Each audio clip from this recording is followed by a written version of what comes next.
The 2019 edition of the Tour de France has just concluded. A small, charming Colombian has taken the top step in Paris, but we don't care about that here at BikeRadar. We're not about the racing, we are all about the tech. Yes, and the Tour de France is the general public's best chance to glimpse the tech that they might be riding tomorrow. Yes, cycling tech tends to work from the top down, so the very upper echelons of the sport. We're seeing the kind of very top end stuff which may make its way down to us, the cycling proletariat. But what we're going to do here is we're going to look further into the future. We're going to break the boundaries of convention and we're going to think about what will the Tour be riding in maybe 5 years' time or 10 years' time. And I recently wrote an article on the subject for BikeRadar.com that generated a lot of discussion. And for this video today, I've brought my good friend, good colleague, and tech-phobic cyclist, Joe Norledge, along to tell me why I am wrong or right about each one of these predictions. Number one on my list. Now, this is a point and a comparison that I cannot begin to imagine how many times people have made that. But if you or I were to buy a car or a motorcycle, you would not buy one without suspension. So why is it in 2019 road bicycles which travel on exactly the same terrain remain unsprung? Yes, suspension is creeping into other disciplines like gravel riding, where you have the new Cannondale Topstone and the new BMC, which has a similar softtail to its Team Elite cross-country bike. On the road side, there are a few suspension systems creeping in, with things like the Pinarello that Team Ineos ride at races like Paris-Roubaix. But in terms of general adoption, we're not really seeing anything there. And when I talk about suspension on bikes, I do mean something like Joe's mentioning, the likes that we're seeing on gravel bikes. We're not talking like Marzocchi's Super Monster T levels of travel going onto bikes. But there's clear precedent that if you can get around the fact it's slightly heavier, and I have more to say on that in a moment, I really think that a system similar to something like the Cannondale Topstone, which uses the whole rear end of the bike to act as like a shockless leaf spring, I think there's a clear precedent that that could potentially make riders faster on the road. So the first thing I'm going to say about this, obviously, if you're going to be climbing in the mountains, you want to win the Tour, you have to climb up mountains fast, is the weight. Can we get a suspension down to that UCI minimum weight limit of 6.8 kilos? I think as it currently stands, probably not. However, I don't think that really matters. If we look at the peloton as a whole, you're quite often seeing riders, even on mountain stages, depending on the rider, opting for things like aero bikes, which more often than not are not at the UCI limit, because at certain speeds, and bear in mind, at the upper echelons of the sport, they're riding much quicker than you or I, they're willing to take that weight penalty in favour of the increased speed that an aero bike offers.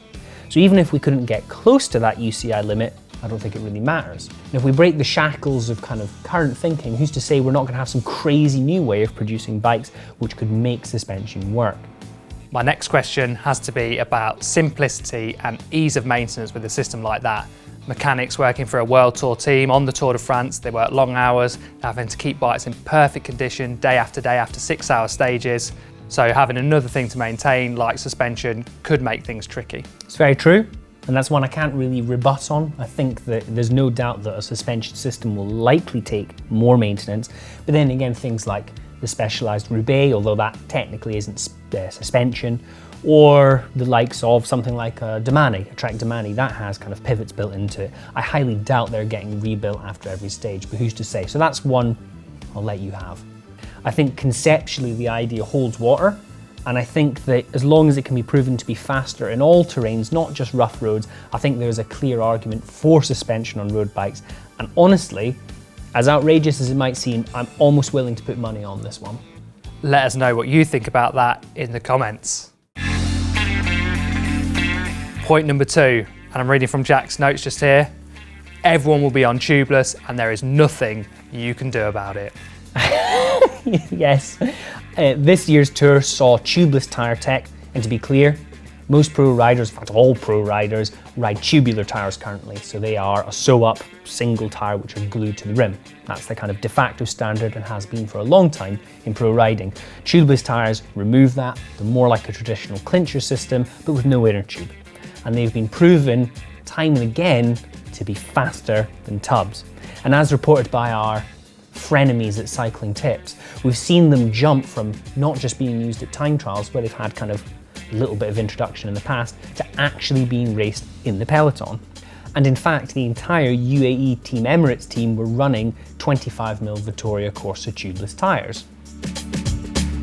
Although tubeless tyre tech in the pro peloton does have a checkered past, as UAE rider Alexander Kristoff punctured numerous times in Paris-Roubaix in 2019 on tubeless tyres, although he did win at Gent-Wevelgem.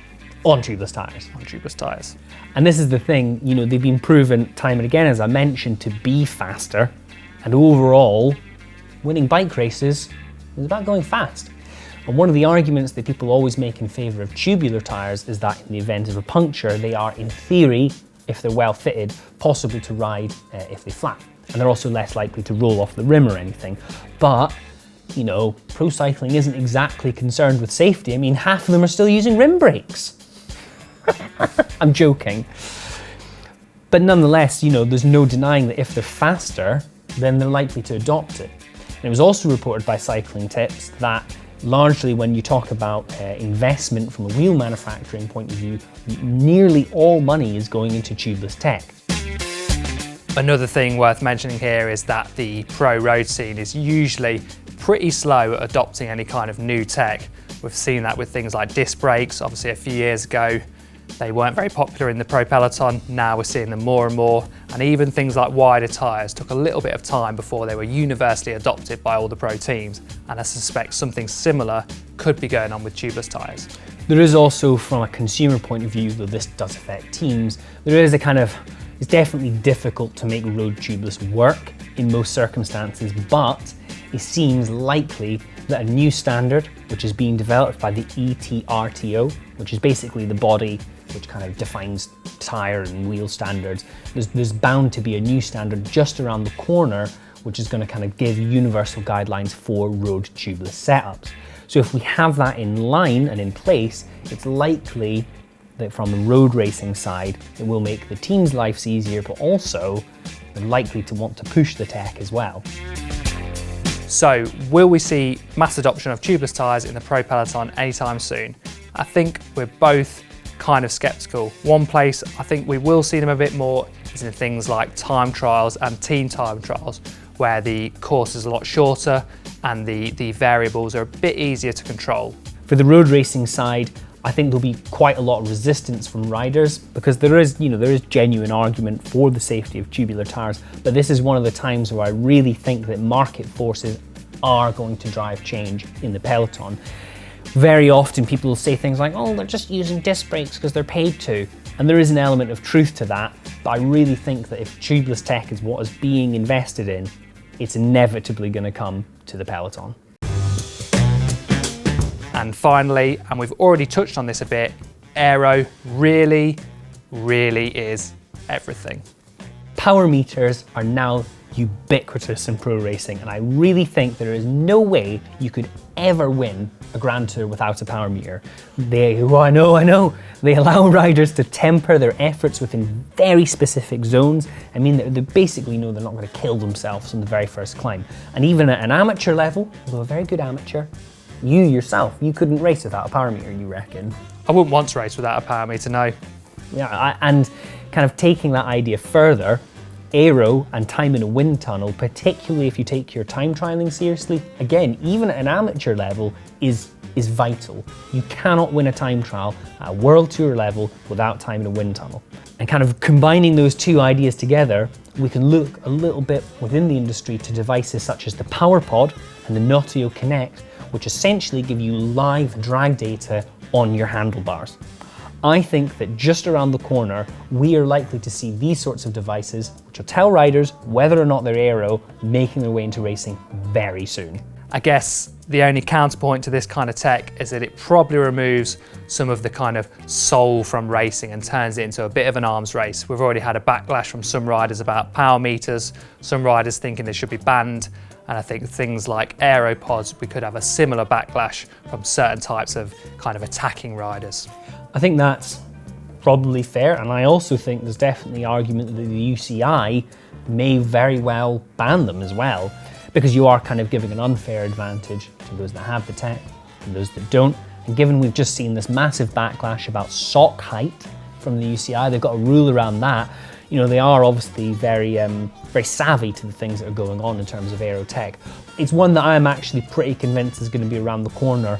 And maybe if we see it banned at a UCI level, fine. But for a consumer level, I could see them becoming almost as popular as power meters. Let us know what you think about that in the comments as well.